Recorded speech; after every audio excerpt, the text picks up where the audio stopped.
अवधूत चिंतन श्री गुरुदेव दत्त. बालमित्रा हो, संत हे ईश्वराचे सवगुण रूप असतात.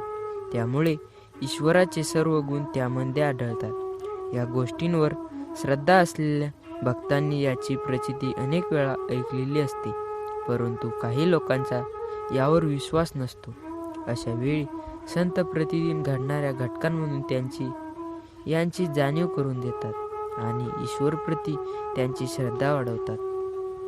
दत्त अवतारी अक्कलकोटचे स्वामी श्री समर्थ यांनी एका मुलाला संत हे ईश्वराप्रमाणे सर्वज्ञ असतात याची जाणीव करून कशी दिली ते आपण पाहूया. स्वामी समर्थ आपले भक्त श्री सोळाप्पा यांच्या आग्रहास्तव त्यांच्याकडे राहावयास गेले. एके दिवशी सोळाप्पाच्या घरी त्यांची मेहुणी आली होती. रात्री झोपताना तिने आपली नथ अंथरुणावर ठेवून झोपली. सोळाप्पाच्या पुतण्याने ते पाहिले. प्रतिदिन पहाटे उठून तो बागेत फुले आणण्यास जात असे. त्या दिवशी जातावेळी त्याने ती नथ हळूच पळवली.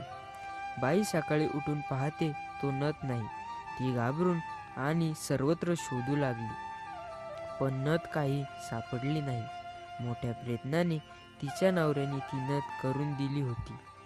अक्कलकोटचे आरक्ष वैद्य ज्योतिषशास्त्र सर्व स्वामी समर्थच होते. त्यामुळे इतरांप्रमाणे तीही स्वामी समर्थांकडे यांच्याकडे गेली. आपली नथ चोरीला गेली. तिने रडत रडत त्यांना सांगितले. स्वामी श्री समर्थ तिचे स्तव करत म्हणाले, रडू नको, शांत हो आणि माझ्याजवळ बस. तुझी नथ तुला सापडेल. बाईने आपले डोळे पुसत आणि ती स्वामी श्री समर्थ यांच्याजवळ बसली. 1 घंटा गेला. पुन्हा एकदा ती स्वामी श्री समर्थाजवळ विनंती करू लागली.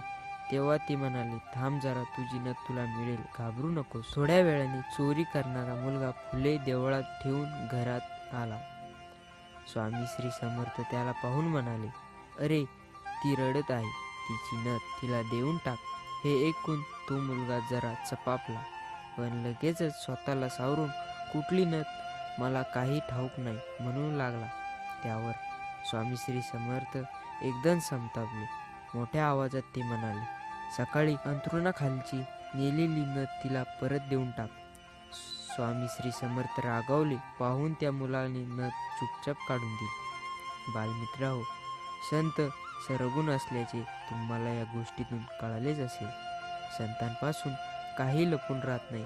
चोरी करणे, खोटे बोलणे महापाप आहे. आपल्या वाटते ईश्वराला काही कळत नाही, पण ते तसे नसते. केलेले पाप केव्हा ना केव्हा उघडकीस येते, म्हणून नेहमी संतोषित राहावे. तर मित्रांनो, आजचा हा स्वामी संदेश आवडला असेल तर कमेंटमध्ये श्री स्वामी समर्थ नक्की लिहा. भाग्यवान ठरसाल.